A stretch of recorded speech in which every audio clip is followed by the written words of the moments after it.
लेकिन आज भी दुनिया के लोग कहते हैं कि भाई हो तो भरत जैसा हो। कैसा प्रेम भाइयों में रहा होगा।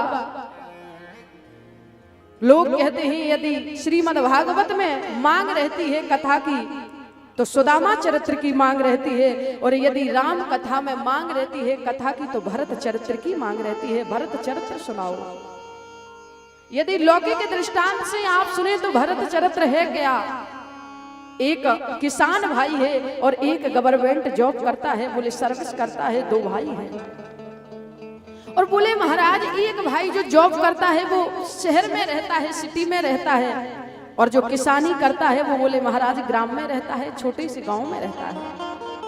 और कई दिनों के बाद जो जॉब करता है वो भाई आया और उसने अपने भाई के शरीर की आकृति को देखा तो देखते ही कहा भैया मैं शहर में रहता हूँ, ना शुद्ध दूध मिलता है, ना शुद्ध घी मिलता है, कुछ भी अच्छा नहीं मिलता। तुम गांव में रहते हो, शुद्ध घी मिलता है, शुद्ध दूध मिलता है, शुद्ध भात मिलता है, सब कुछ अच्छा मिलता है, उसके बाद भी तुम्हारा शरीर कांटे की भांति सूखता जा रहा है। भैया तुम्हारे दुख का कारण क्या है, आप हमें बताएं।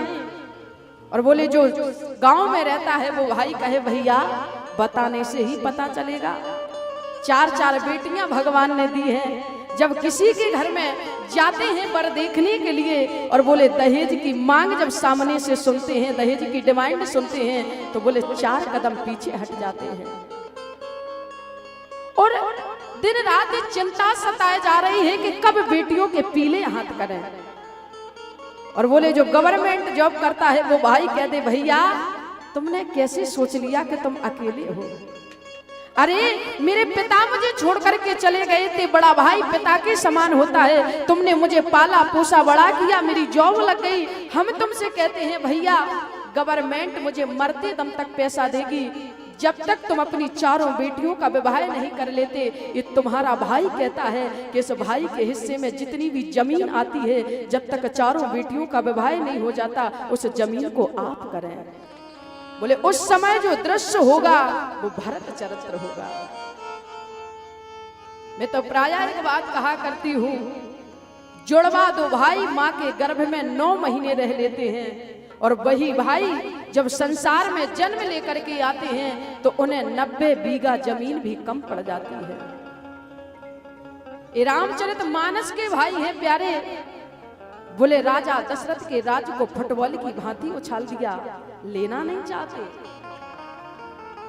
श्री राम स्वरूपाचार्य जी महाराज चित्रकूट के जगत गुरु कहा करते हैं अपनी कथा में, बोले भाई वो नहीं जो संपत्ति का बंटवारा करे, असल में भाई तो वो है जो भाई भाई की विपत्ति का बंटवारा करे, जो भाई की विपत्ति को बांटे।